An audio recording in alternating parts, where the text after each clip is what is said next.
कि यहाँ पर क्या प्रोसेस होगा। आप स्पीकर साहब ने उनको कह दिया फर्दन आकर वो कंफर्मेशन करें अपने इस्तीफों के हवाले से। प्रोसेस क्या होगा? जिन्होंने अनाउंस कर दिया खुलकर जिन अरकान ने कि वो इस्तीफा देते हैं और फिर वो हैं जिन्होंने नहीं किया है, तो इसको इस हवाले से क्या कहेंगे आप? जी, हमारा जो आइन का आर्टिकल 64 जो है उसमें वाज़ेह तौर पर लिखा हुआ है, उसको इन्होंने मैनिपुलेट करके हमारी हुकूमतों ने, साबका हुकूमतों ने, मौजूदा हुकूमत ने उसको इंतहाई उसकी शक्ल बिगाड़ दी। जो हमारा असली ओरिजिनल कॉन्स्टिट्यूशन है उसमें बड़ा आसान तरीका है, 2 लाइनें लिखी हुई हैं कि अगर कोई कौमी असम्बली, सूबाई असम्बली का मेंबर इस्तीफा देना चाहे तो अपने हाथ से उर्दू में या अंग्रेजी में वो अपने हाथ से लिखकर 2 लाइनें कि जनाब मैं कौमी असम्बली की नशिस्त से इस्तीफा देता हूँ, बस। कोई दलाइल देने की जरूरत नहीं है और उस आइन में लिखा हुआ है और वो जाके स्पीकर साहब के हाथ में दे दें तो वो इस्तीफा ऑटोमेटिक मंजूर हो जाता है।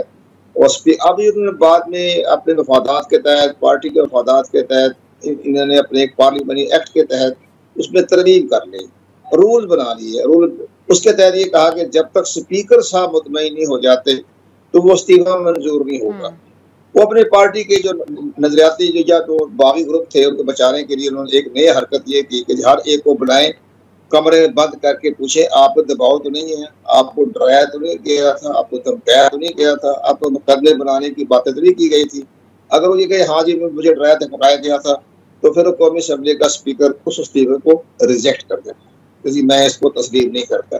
तो यही सूरत हाल, अब ये सूरत हाल आई कि ये बड़ी हंगामी हालात में कासिम सूरी साहब ने अपनी पार्टी के चेयरमैन के हुक्म के तहत वो सारे इस्तीफे जो दिए गए थे वो इलेक्शन कमीशन भिजवा दिए। लेकिन असूली तौर पर उनको बुलाना, तसल्ली से करना, ये स्पीकर की जो आप बाकायदा सवाबदीद है कि अगर वो ये कह दें स्पीकर साहब के पास बैठ के हमें तो धमकाया गया था, ये दबाव में था, हम तो इस्तीफा नहीं देना चाहते, तो फिर वो स्पीकर कौमी असम्बली का उसको रिजेक्ट कर देता है।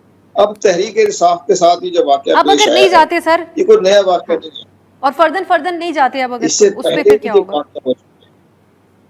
अब ये इसका अब स्पीकर साहब को कह दिया कि हम पेश नहीं होंगे, वो भी धमकाया गया है। तो मेरा तो अपनी जाती ख्याल ये कि जब चेयरमैन पीटीआई ने ये कहा कि कोई भी स्पीकर के सामने पेश ना हो तो स्पीकर साहब को चाहिए कि सबके इस्तीफे नामंजूर कर दें।